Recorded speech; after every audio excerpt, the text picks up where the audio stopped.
कहते हैं कि दुनिया में मन सबसे ज्यादा शक्तिशाली चीज होता है। अगर किसी चीज को तुम पूरे मन से चाह लो तो तुम उसे हासिल कर सकते हो। ये मैं नहीं कहता, ये सभी महापुरुषों का कहना है। लेकिन अगर यह सत्य है, ये सच है, तो हम जो अपने मन से चाहते हैं वह हमें हासिल क्यों नहीं होता है। भाई, कोई भी इंसान अपने मन में तो दुख नहीं चाहेगा, लेकिन वो रहता तो दुखी है। हर इंसान अपने मन से तो कामयाब होना चाहता है, खूब पैसा कमाना चाहता है, लेकिन फिर भी वह कामयाब नहीं होता। भला ऐसा दुनिया में कौन इंसान होगा जो अपने मन में ये चाहेगा कि मैं नाकामयाब रहूं या मैं पैसा ना कमाऊं। सोचने की बात है तो इसमें दो चीज निकल कर सामने आती है, या तो वह महापुरुष गलत थे जिन्होंने यह बात बोली कि मन से चाहे हुई चीज हासिल हो जाती है, या फिर हम गलत हैं। आज की पोस्ट में मैं जो कहानी बताने वाला हूं उसमें आपको एक ऐसा मंत्र मिलेगा। उसे समझने के बाद आपको एक ऐसा मंत्र का पता चलेगा जिससे आप ये समझ पाएंगे कि अपने मन से कोई भी चीज कैसे करवाई जाती है, मन में किसी भी बात का बीज कैसे बोया जाता है। यह इस कहानी से आपको अच्छी तरह से समझ में आ जाएगा और इससे आप ये भी समझ पाएंगे कि आकर्षण का नियम कैसे काम करता है। कहानी छोटी सी है लेकिन बहुत ही गहरी है। इस पोस्ट को पूरा लास्ट तक पढ़ना तो ही आप अच्छे से इस कहानी का पूरा लाभ ले पाएंगे। तो चलिए कहानी शुरू करता हूं और समझते हैं कि मन का मंत्र। एक बार की बात है, एक आदमी के जीवन में सिर्फ दुख ही दुख थे। वह जो भी काम करता उस बेचारे का वह काम पूरा ही नहीं होता।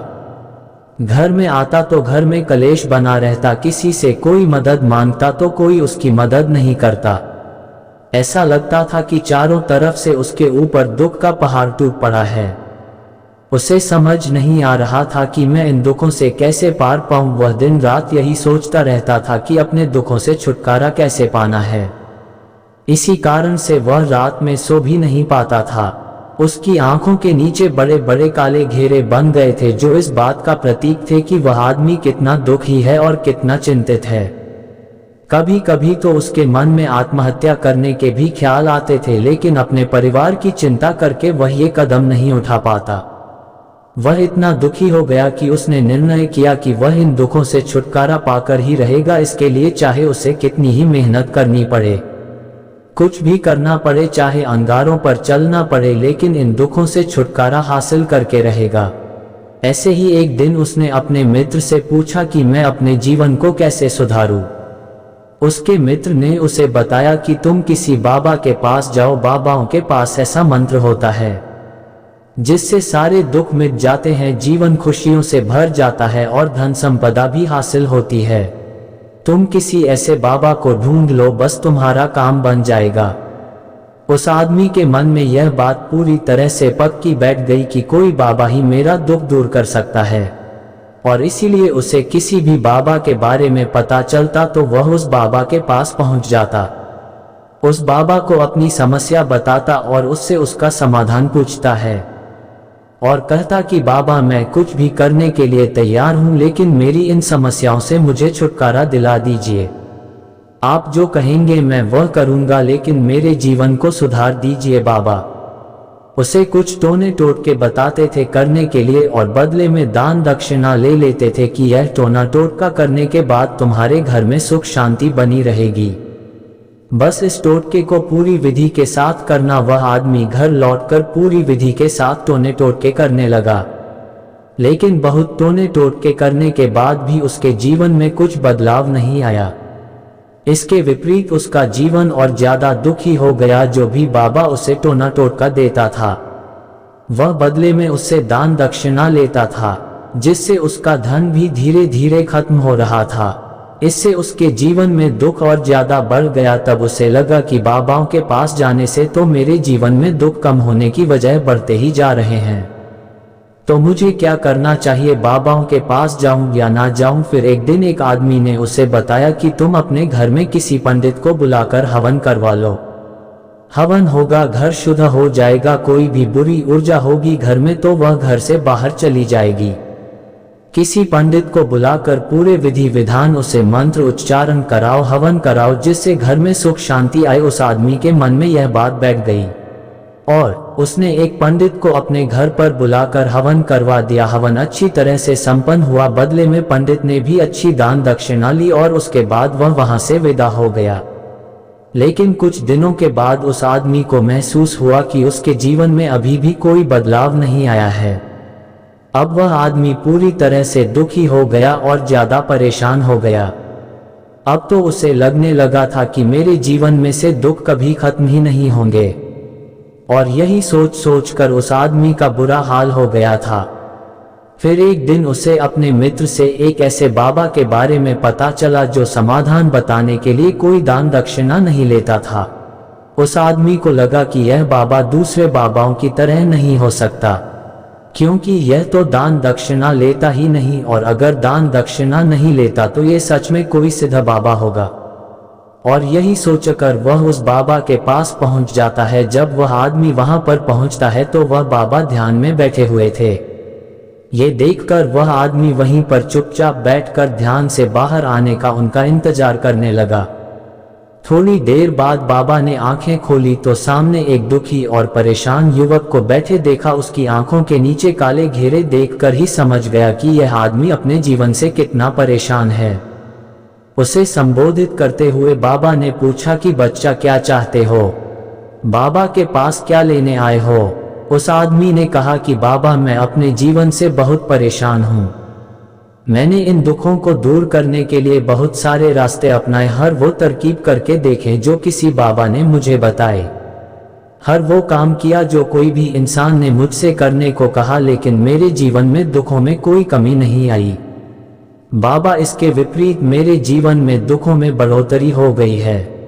मुझे समझ में नहीं आ रहा है कि मैं क्या करूं। कभी कभी तो मैं आत्महत्या करने की सोचता हूं, लेकिन मैं अपने परिवार की सोचकर मैं ये कदम नहीं उठाता हूं। मैंने आपके बारे में बहुत सुना है बाबा, और मैं बहुत उम्मीद के साथ आपके पास आया हूं। कृपया करके मुझे कोई ऐसा मार्ग बताएं जिससे मुझे अपने दुखों से छुटकारा मिल जाए। मैं अपने दुखों से छुटकारा पाने के लिए कुछ भी करने को तैयार हूं। आप मुझे कोई भी रास्ता बताएं, चाहे वह रास्ता कितना ही कठिन क्यों ना हो, मैं उसको पार करके रहूंगा। बाबा ने महसूस किया कि आदमी तो सच में बहुत परेशान है। बाबा ने उसकी बात सुनकर कहा कि बच्चा, दुखों को दूर करने के लिए मंत्र ऐसे ही नहीं मिलते हैं। मंत्र पाने के लिए कुछ करना पड़ता है। तुम कुछ कर सकते हो। ये सुनकर पहले तो उस आदमी ने सोचा कि यह बाबा भी मुझसे दान दक्षिणा मांगेंगे, लेकिन और कोई रास्ता ना पाकर उस आदमी ने कहा, बाबा, आपको जितना भी दान दक्षिणा चाहिए मैं देने के लिए तैयार हूँ, लेकिन आपका मंत्र सच्चा होना चाहिए, वह पूरा होना चाहिए, उसका फल मुझे मिलना चाहिए। उसके बाद मैं आपको जो भी दान दक्षिणा लेना चाहते हो मैं आपको दे दूंगा। बाबा ने कहा, दान दक्षिणा तो बहुत छोटी चीज है, मुझे वह नहीं चाहिए। इस पर वो आदमी सोच विचार करके बोला, तो बाबा, मैं अंगारों पर भी चलने के लिए तैयार हूं, आप मुझे बस आज्ञा दीजिए। बाबा ने कहा कि अंगारों पर चलने वाली छोटी चीज मैं तुमसे नहीं कराने वाला हूं। मैं जो तुमसे कराने वाला हूं वह बहुत कठिन मंत्र है, उसे पूरा कर पाओगे? उसने कहा, बाबा, आप मुझे बताइए तो सही, मुझे करना क्या होगा? मैं कुछ भी करने के लिए तैयार हूं। इस पर बाबा ने उसे कहा कि यहाँ से जब तुम अपने घर जाओ तो रास्ते में अपने मन में ये दोहराते जाना कि मैं सुखी हूँ, मैं सुखी हूँ, बार बार अपने मन में यही दोहराना, और याद रहे जुबान पर यह नहीं आना चाहिए, ये सिर्फ मन में दोहराना है। ये सुनकर वो आदमी बोला, बाबा, बस इतनी सी बात, ये तो मैं चुटकी बजाते कर लूंगा, लेकिन इससे होगा क्या? बाबा बोले कि इस मंत्र को करके तो देखो, वैसे भी तुमने इतने बाबाओं के मंत्र किए हैं तो इस मंत्र को भी करके देख लो। उस आदमी ने सोचा कि बाबा कुछ दान दक्षिणा तो ले नहीं रहे हैं और छोटा सा मंत्र है, इसे तो मैं कर ही लूंगा। वो बोला, ठीक है बाबा, मैं यह मंत्र जरूर करूंगा। और वो आदमी यह कहकर वहां से चलने लगा, लेकिन जैसे ही वह चलने लगा तो पीछे से बाबा ने बोला कि बच्चा, एक बात याद रखना, जब तुम यह मंत्र अपने मन में दोहराना तो तुम्हारे मन में बंदर के विचार नहीं आने चाहिए, बंदर का ख्याल भी नहीं आना चाहिए, तो ही यह मंत्र सिद्ध होगा। आदमी बोला, मुझे तो आज तक बंदर का कोई विचार नहीं आया, तो अब क्यों आएगा? आप चिंता मत करिए बाबा, मैं बस मन में यही दोहराऊंगा कि मैं सुखी हूँ, मैं सुखी हूँ। इसके अलावा बंदर का कोई भी विचार मेरे मन में नहीं आएगा। ये कहकर वह आदमी वहां से चल देता है। वह अपने मन में मैं सुखी हूँ, मैं सुखी हूँ ये दोहराता हुआ थोड़ी दूर ही चला था कि उसके मन में अचानक बंदर का ख्याल आ गया। बंदर का ख्याल एक बार आया और चला भी गया, लेकिन उस आदमी ने सोचा आज तक तो मुझे बंदर का कोई भी विचार नहीं आया, यह आज बंदर का विचार क्यों आ गया। और ऐसे करके उसने उस बंदर के विचार को पकड़ लिया और यह भूल गया कि मुझे क्या मंत्र दोहराना है। और वह बंदर के बारे में सोचने लगा। जब थोड़ी देर बाद फिर से उसे होश आया तो वह फिर से अपना वही मंत्र दोहराने लगा जो बाबा ने उसे बताया था, मैं सुखी हूँ, मैं सुखी हूँ। लेकिन अचानक से उसे एक बंदर दिखाई दिया और ये देखकर फिर से उसके मन में बंदर का विचार उठ गया। और ये देखकर वह इस विचार को बाहर फेंकना चाहता था और वह चाहता था कि मेरे अंदर किसी तरह से बंदर का विचार ना आए, लेकिन उसे तो सामने बंदर ही दिखाई दिया। ऐसे ही जद्दोजहद करते करते घर पर पहुंचा और घर पर पहुंचने के बाद अपनी पत्नी को कहा कि हे बंदरिया, मुझे खाने में बंदर परोस दो। और जब उसे एहसास हुआ कि उसने क्या बोल दिया तो वह अपने बाल नोचने लगा और दीवारों में सर मारने लगा कि आज तक मुझे बंदर का कोई भी विचार नहीं आया और आज मुझे ये क्या हो गया है कि मुझे हर जगह बंदर ही बंदर नजर आ रहे हैं। ये कैसी माया है। यही सोच सोच कर वह आदमी रात भर सो नहीं पाया। रात भर करवटें बदलते रहा और सुबह उठकर सीधे उसी बाबा के पास पहुंच गया और उसके चरणों में गिरकर कहा कि बाबा, पता नहीं क्या चमत्कार हो रहा है। आज तक मुझे बंदर का कोई विचार नहीं आया, लेकिन कल से जब से आपने मुझसे कहा कि बंदर का विचार नहीं आना चाहिए, तब से मुझे हर जगह बंदर ही बंदर नजर आ रहे हैं। उस आदमी ने कहा कि बाबा, मुझे तो आपके पीछे पेड़ पर बैठा बंदर केले खाते हुए दिखाई दे रहा है। ये हो क्या रहा है बाबा। ये सुनकर बाबा हंसने लगे। हा हा हा हा बच्चा, मन का जाल एक ऐसा जाल है जिसे समझ पाना इतना आसान नहीं है। बंदर तो तुम्हारे रास्ते में पहले भी आते थे। जब तुम मेरे पास आए थे तो इन्हीं पेड़ों पर यह बंदर घूम रहे थे, लेकिन तब तुम्हारे ध्यान में यह बंदर नहीं था। तब तुम्हारे ध्यान में सिर्फ दुख थे।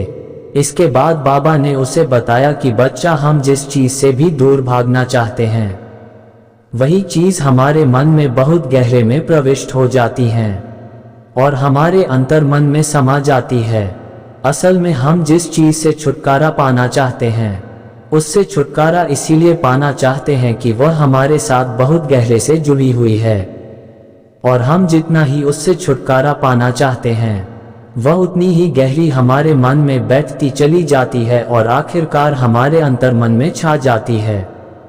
ऊपर से तो हम चाहते हैं सुखी होना कि मैं सुखी हूँ, सुखी हूँ। हमारे होंठ भी यही बोलते रहते हैं, लेकिन हमारे मन में दुख समाये होते हैं।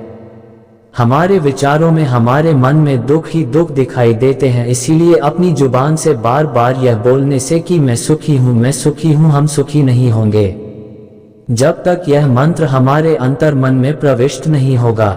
इस पर उस आदमी ने पूछा कि बाबा, लेकिन यह मंत्र हमारे अंतर मन में प्रविष्ट कैसे होगा। ये सुनकर बाबा ने कहा कि बच्चा, अपने दुखों से लड़ना बंद कर दो। जब तक तुम अपने दुखों को दूर करने की सोचते रहोगे तब तक वो दुख तुमसे चिपके रहेंगे। तब तक वो दुख तुम्हारे अंतर मन पर अपना राज बनाए बैठे रहेंगे। और जिस दिन तुम उन दुखों के बारे में सोचना ही छोड़ दोगे, उन दुखों से छुटकारा ही नहीं पाना चाहोगे, उसी दिन से तुम्हारे जिंदगी से दुख गायब हो जाएंगे। क्योंकि किसी भी चीज से छुटकारा पाने के लिए हमें उस चीज के बारे में सोचना पड़ता है, और हम जितना ही उस चीज के बारे में सोचते हैं वह उतनी ही गहरी हमारे मन में प्रविष्ट होती चली जाती हैं। हम अधिकतर समय दुखों के बारे में ही सोचते हैं। हम यही सोचते हैं कि हमारे जीवन में दुख है और हमें इससे छुटकारा पाना है। इसी वजह से बार बार सोचने से वो दुख हमारे अंतर मन में प्रविष्ट हो जाते हैं और हमें एहसास भी नहीं होता। इसीलिए अगर तुम दुखों से छुटकारा पाना चाहते हो तो दुखों से छुटकारा पाने के बारे में सोचना छोड़ दो, तुम्हें दुखों से छुटकारा मिल जाएगा। अक्सर आदमी धूम्रपान छोड़ना चाहता है, शराब छोड़ना चाहता है, सुबह अपने आप से ये वादा करता है कि मैं कोई भी गलत काम नहीं करूंगा, लेकिन शाम को जब लौटता है तो नशे में चूर होकर लौटता है। ऐसा क्यों होता है? जो हम सोच रहे हैं वह पूरा कर ही नहीं पा रहे हैं। असल में हम उस चीज को बहुत ज्यादा तवज्जो दे रहे हैं, उस चीज को बहुत ज्यादा अहमियत दे रहे हैं। जब भी हम उस चीज को छोड़ने के बारे में सोचते हैं तो हम उसकी इम्पोर्टेंस यानी कि विशेषता और ज्यादा बढ़ा देते हैं। हमारा मन उस चीज के बारे में जितना ज्यादा सोचेगा, शराब या धूम्रपान छोड़ने के बारे में जितना ज्यादा सोचेगा, हमारा मन उतना ही उस चीज के पीछे ज्यादा भागेगा। हमें उस चीज से लड़ना नहीं है, बल्कि बिना सोचे गुजर जाना है। और अगर हम इस मंत्र को समझ लेते हैं तो हम अपने जीवन में जो भी पाना चाहते हैं उसे अपने अंतर्मन में डाल सकते हैं। और एक बार वो लक्ष्य हमारे अंतर्मन में बैठ जाता है तो फिर सफलता पाने में कोई समस्या नहीं आती, कोई दिक्कत नहीं आती। तो दोस्तों, कैसी लगी आपको ये कहानी? अगर ये कहानी अच्छी लगी हो तो चैनल को सब्सक्राइब कर देना और वीडियो को भी लाइक कर देना। धन्यवाद। चलिए मिलते हैं एक और नई कहानी में, तब तक आप अपना ख्याल रखना। ओम बुधाई।